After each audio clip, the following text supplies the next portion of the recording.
Last year kasi, hindi naman sa nag-struggle yun eh.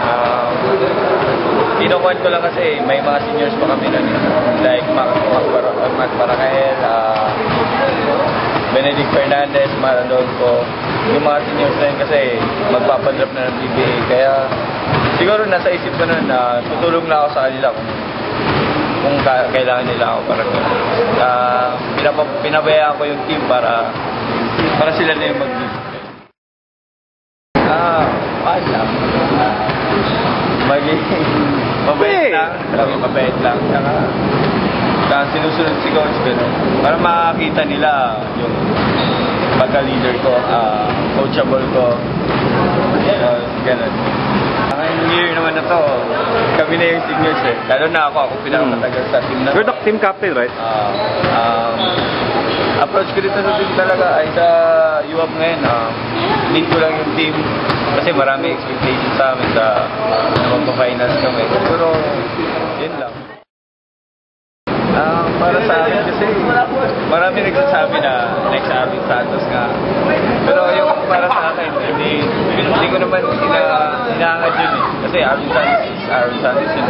Iba yan sa Jared Kawali. Yung Arvin Santos mataas talaga yun. Gano'n kataas? Ay hindi, I mean mataas yung one niya. Level niya sa UAE. Nung natapos na sa UAP. Ang akin lang naman eh, lead ko lang yung team ko. Ganun kasi akong tao eh, parang leader ako. Hindi yun sa leader na scoring machine, parang star player. Hindi sa ganun na, parang ililid ko lang yung mga kasama ko to be good example, tsaka dadalhin ko lang yung team sa kung hanggang saan kami. Like ngayon, target namin finals. So yun. Sa akin, maganda nga yun eh, kasi hindi ko naman hinahangan tumiscore. Like ngayon, ako ang captain ball. Sa captain ball kasi, hindi naman yung, dapat ikaw yung nangunguna eh. Pero hindi dun sa scoring. Kasi kung i-score ako marami, magkakasilosan kasi yan. Meron, ganun ba? Hindi, I mean,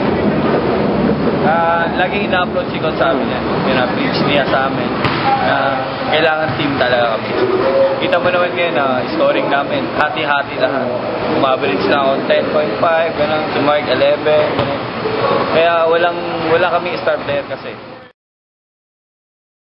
Yung mga nakakuha na ako dun, positive pa rin sa akin yun. Kahit anong mangyari. Kahit down nila ako na wala yun, si Kawaling parang ganyan. Tawag dito. Hindi siya aggressive. Hindi lang kasi nila nakikita na yung tinatrabaho ko naman, hindi naman para sa sarili ko. Para sa team ko naman. Kaya gano'n. Message ko, sana suportahan nyo kami sa campaign namin ngayon. Kukunin namin yung finals. Saka kahit ano mangyari, kahit matalo man kami, sana andyan kayo para sa amin.